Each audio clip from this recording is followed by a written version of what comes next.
എല്ലാവരെയും സ്വാഗതം ചെയ്തുകൊണ്ട് ഇന്നത്തെ വീഡിയോയിലേക്ക് കടക്കുന്നു.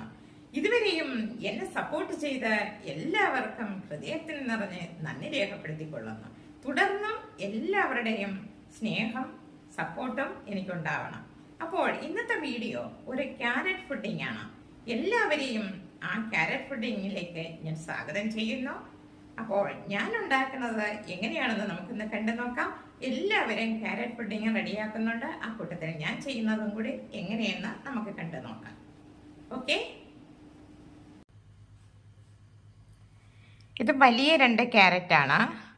ഇത് ഇളം കരിക്കാണ്. ഹാഫ് എടുത്തിട്ടുണ്ട്. അപ്പം ഞാൻ ഈ മിക്സിയിൽ, ഇത് വേവിച്ചതല്ല, ഫ്രഷ് ആയിട്ടുള്ളതാണ്.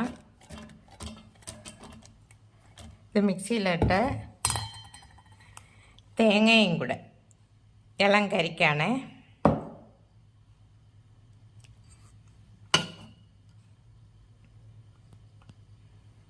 ഇത് ഇത്രയും കൂടി ഇട്ട് നന്നായിട്ട് മിക്സിയിലിട്ട് അരച്ചിട്ട് വരട്ടെ. പ്രത്യേകിച്ച് പറയണേ, ക്യാരറ്റ് ഞാൻ വേവിച്ചിട്ടില്ല. ഓക്കെ, മിക്സിയിലിട്ട് അരച്ചു കൊണ്ടുവരാം. ഇപ്പം ക്യാരറ്റ് അരച്ചു കൊണ്ടുവന്നിട്ടുണ്ട്, തേങ്ങയും കൂടെ അരച്ചു കൊണ്ടുവന്നിട്ടുണ്ട്. അതിൻ്റെ എടുത്തതിൻ്റെ ബാലൻസാണ്. അപ്പം ഞാൻ മിക്സിയിലിട്ട് അരച്ചതാണ്. 2 കപ്പ് വെള്ളമാണ് ഞാൻ ഇതിൻ്റെ കൂടെ ഇട്ട് അരച്ചത്. പാലൊഴിച്ചിട്ടില്ല. സാധാ 2 കപ്പ് നോർമൽ വെള്ളമാണ് ഞാൻ ഒഴിച്ച് അരച്ചുകൊണ്ട് ഈ ലെവലിലാണ് കിട്ടിയിരിക്കുന്നത്. ഇനി നമുക്ക് ഇതിൻ്റെ കൂടെ എന്തൊക്കെ ചെയ്യണം, എങ്ങനെയാണെന്നുള്ളത് നമുക്ക് കണ്ടു നോക്കാം. ഓക്കെ,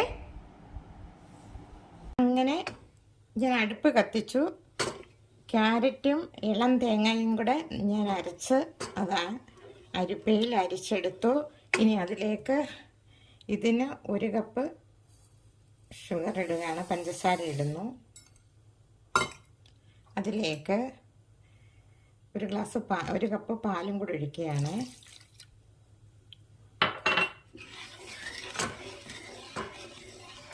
ഇത് അടിയിൽ പിടിക്കാതെ നമ്മൾ ഇളക്കിക്കൊണ്ടിരിക്കണം.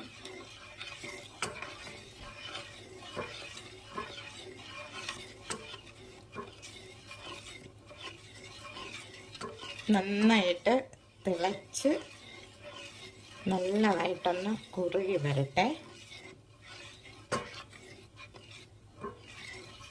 എന്നിട്ട് തിരിച്ചു വരാം. ഓക്കെ, അങ്ങനെ നമ്മുടെ ക്യാരറ്റ് ജ്യൂസ് നന്നായിട്ട് കുറുകി വന്നിട്ടുണ്ട്. ഇതിലേക്ക് ഞാൻ കോൺഫ്ലവർ 5 സ്പൂണ് ഞാൻ എടുത്തിട്ടുണ്ടായിരുന്നു. അതും കൂടി ഇതിനകത്തേക്ക് ആഡ് ചെയ്യണം.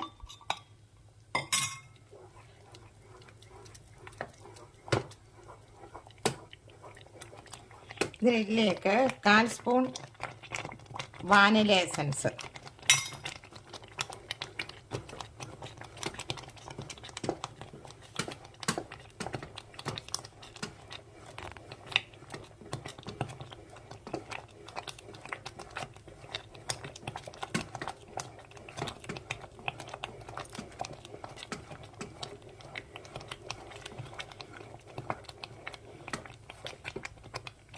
ഈ അളവിൽ കിട്ടിയിട്ടുണ്ട്. അപ്പം ഞാൻ ഇനി ഫ്ലെയിം ഓഫ് ചെയ്യുകയാണ്.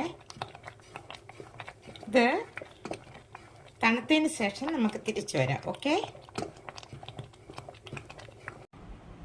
അപ്പോൾ നമ്മുടെ ക്യാരറ്റ് പുഡിംഗ് എല്ലാം കറക്റ്റ് ആയിട്ടുണ്ട്. ഞാൻ ഈ ബൗളിലേക്ക് ഒഴിച്ച് വെച്ചിട്ടുണ്ട്. ഇനി ഒരു 2-3 മണിക്കൂർ ഞാൻ ഫ്രിഡ്ജിലേക്ക് മാറ്റി വെക്കുകയാണ്. അപ്പോഴാ ഈ ഒരു ഇത് വെച്ചിട്ട് അടച്ച് ഫ്രിഡ്ജിലൊരു 3 മണിക്കൂർ ഇരിക്കട്ടെ. അതിനുശേഷം നമുക്ക് എടുത്ത് തിരിച്ചു വരാം. ഓക്കെ, അങ്ങനെ നമ്മുടെ ക്യാരറ്റ് പുഡിംഗ് റെഡി ആയിട്ടുണ്ട്. നല്ല സ്ലിക്ക് പോലെ ഇരിക്കുന്ന കണ്ടോ?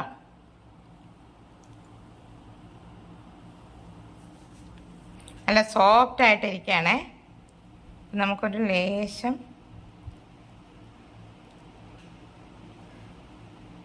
ഉണ്ടല്ലോ.